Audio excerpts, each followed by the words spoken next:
bumuo tayo ng crisis management team na binubuo ng iba't ibang sektor para pag-aralan yung contingency plan sakaling ngang manalasa itong lindol sa lalawigan ng Laguna.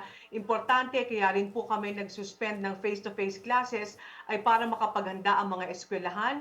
After 2 weeks, after nung break nila, pagbalik ng mga bata sa eskwelahan kapag nagkalindol, saan sila pupunta?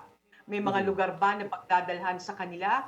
Pangatlo, nagkakaroon tayo o magkakaroon tayo ng training sa mga teachers na pagbalik ng mga estudyante, kung sakaling doon magkalindol, wag naman sana, ano ang mga dapat nilang gawin at anong dapat nilang ihanda. Ito rin Mhm. ang dahilan kung bakit tayo nagsuspend ng face-to-face classes para maging handa sa nakaambang lindol sa lalawigan din ng Laguna. Oo, magbabalik po ang klase Gov by next week na, yung face-to-face? I think ang face-to-face November three November pa. siguro, November 3. Pero ang bilang kasi ng iba sabi nila 3 weeks yung suspension natin, Mhm. hindi po. Kasi parang magbe-break na yata yung mga bata ng 25 or 26. So at Okay. least itong 2 weeks na ito ay tuloy-tuloy kami, tuloy-tuloy sa pag-identify na may mga fault line na sinasabi ng FIVOLS, pinapamarkahan natin yon, inaalam natin sa LGU. So Mm. gumagalaw lahat bilang paghahanda sa pagbabalik ng mga estudyante. Oo, kasi nakita natin dito sa may bahagi ng Marikina, may mga areas pati doon sa kalsada talagang minarkahan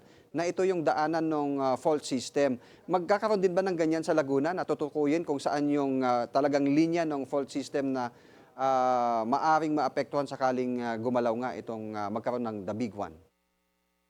Tama, Dexter. Sa katunayan, sa ulat nga ay nakita na natin sa FIVOLS na itong San Pedro, Binian, ito yung mga first district ng Laguna, Santa Rosa, Cabuyao, Calamba na Mhm. identify mismo kung saan yung mga dadaanan ng posibleng lindol na tumama sa lalawigan ng Laguna. So inihahanda lang namin, makipag-ugnayan kami sa mga disaster team at ng mga bayan na ito para makapaglagay tayo ng mga marker.